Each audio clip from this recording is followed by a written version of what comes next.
Swamp Thing #1, Scott Snyder writing and Yannick Paquette on art. And oh, this is a good one. This is not to spoil anything, but this is a good one. So, story opens up. We're in Metropolis. I was going to say a city, but it's very clearly Metropolis. Superman and Lois Lane are staring out the window, and a bunch of pigeons just fall dead out of the sky. Next panel, Batman in the Batcave, bunch of dead bats. Next panel, Aquaman, ocean, bunch of dead fish. They're all pretty concerned. Cut to Louisiana. We meet Alec Holland, who is just doing some construction on a house when he sees some roots crawling up on his shoes, trying to grab him. He kicks them off. He starts talking to his coworker. His coworker's thanking him for some miracle cure. Apparently, if you put cabbage on a bad knee, it heals it. This is not medical advice. I am not telling you to do that, but according to, as the coworker calls him, Doc Cabbage, does the trick. So anyway, cut again, northwestern Arizona. There is a dig site for a giant mammoth fossil that a storm rolls through and seemingly sucks up the mammoth into a giant tornado. Cut back again to Alec Holland, and he's examining a bunch of wood for his house he's building.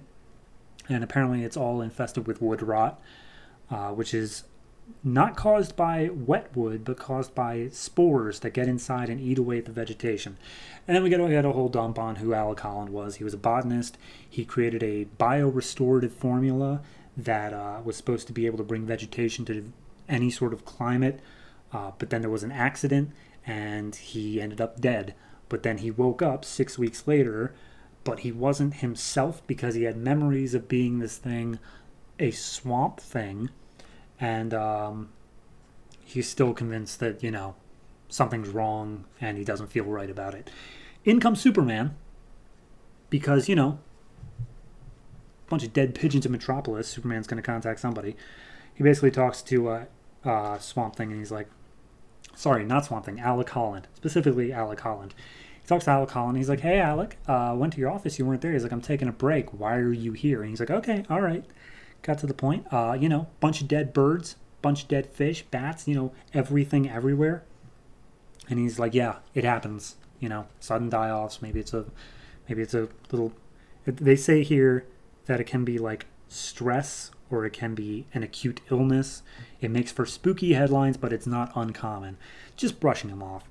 He's like, okay, well, Superman specifically mentions the events of the last year have taught us anything. I'm wondering what that refers to. It doesn't say yet.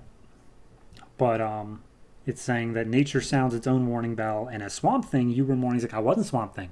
That's Superman. I was not Swamp Thing. Swamp Thing just inhabited my body. It brought me back to life, but I'm not Swamp Thing. I have its memories, and that's screwing with me because I'm in love with a lady with white hair that I've never met before, but I was not Swamp Thing. Superman's like, okay, chill, bro.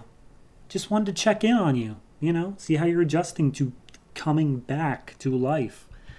He's like, Superman, do you see that plant over there? And he just points to a bush, and he's like, that bush is choking out that other bush and will kill it. That vine climbing up that tree is strangling it to death in front of its parent tree.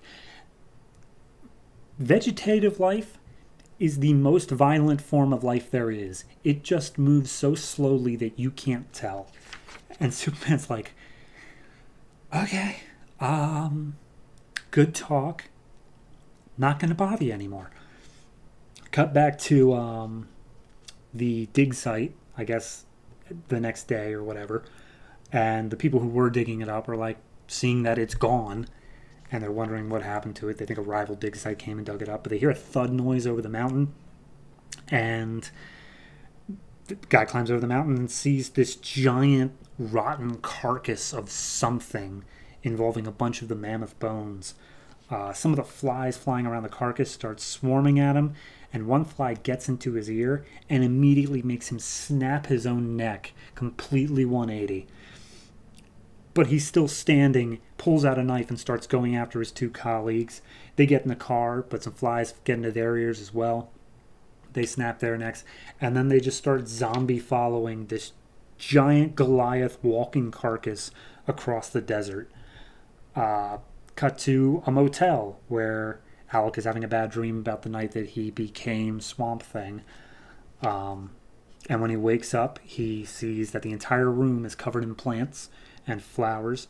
He angrily gets up, makes it over to his safe, pulls out the last of the biorestorative formula that he was talking about, runs across the street to a swamp, and is about to throw it in when his hand is stopped by Swamp Thing. So I guess they are two separate beings. But he just tells Alec, I wouldn't do that if I were you, and that ends the issue.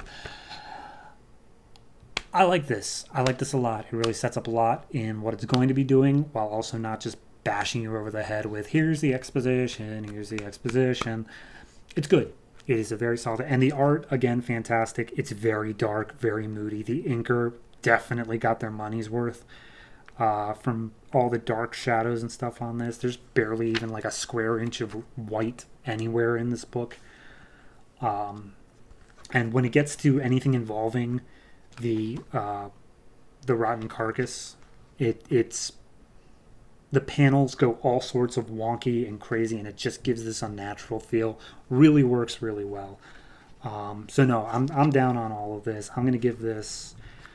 Honestly, I think he may spend a bit too long talking to Superman, so I'm just gonna give it an 8 instead of like an 8.5 or a 9.